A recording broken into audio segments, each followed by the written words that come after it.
Pan trenér Marks u mikrofonu. Začátek z vaší strany byl takový rychlejší, Rusky byly zalezlí. Čekali jste, že budou takhle hodně bránit? My jsme je naposled viděli v únoru na kvalifikaci Nitře a hráli tím způsobem, takže jsme to očekávali. Padl tam jeden gol z přesilovky, nebylo to trošku nervóznější?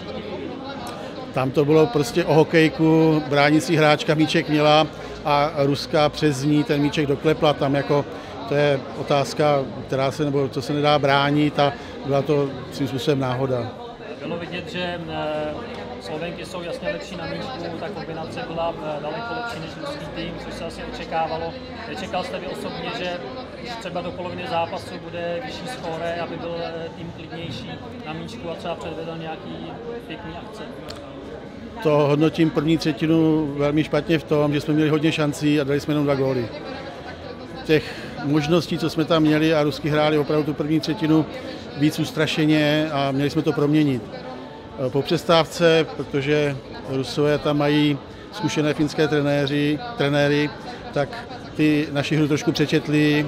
Po přestávce v kabině jim nakreslili, jak proti nám mají hrát a projevilo se to v druhé třetině, že jsme se trošku trápili v tom postupném útoku. Zase my jsme museli na to reagovat, ale my máme mladý tým a je velmi těžký během zápasu u nich měnit nějakou taktiku, ty pokyny, které dáváme, oni hned nerealizují. Je to o tom, že oni v té soutěži nejsou zvyklí na takovéto taktické hrátky nebo taktické pokyny a z toho pramení, že nám trvá dlouho, než zase my změníme nějak tu hru. A ta hra se tam pak vyrovnala trošku.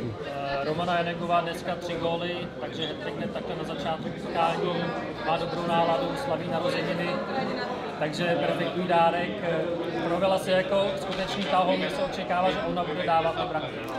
Abych řekl pravdu, neočekával jsem to, i když Romana je ve svém oddíle tahoun na góly dává, ale v reprezentaci se jí v poslední době tak nedařilo, ale dneska jí to vyšlo, trošičku se středecky trápila první řada, ale je to otázka zase dalších zápasů a já věřím, že se rozstřílí všechny hráčky a že těch gólů budeme dávat víc. To je moje poslední otázka. Jsou tady holky z České extraligy, které jsou jasně favorizovaní, že potáhnou ten tým.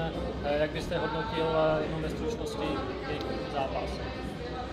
Trošičku se trápili. Malinko se trápili, střelecky nedařilo se jim a jak se jim nedařilo, tak začali hru komplikovat.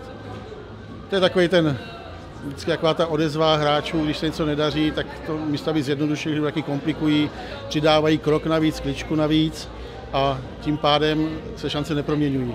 Kdyby se hra zjednodušila, kdyby oni střelili z první, dali si to, tak by nějaký úspěch určitě dali. Ale my si to rozebereme a holky jsou zkušený a já si myslím, že dnešní dílčí takový drobný neúspěch v tom je nějak neodradí. Oni hráli perfektně dozadu, bránili, nepouštili, jenom nedali ty góly. Ale já věřím, že přijdou. Věřím taky. Díky moc a hodně štěstí do dalších zápasů. Díky taky.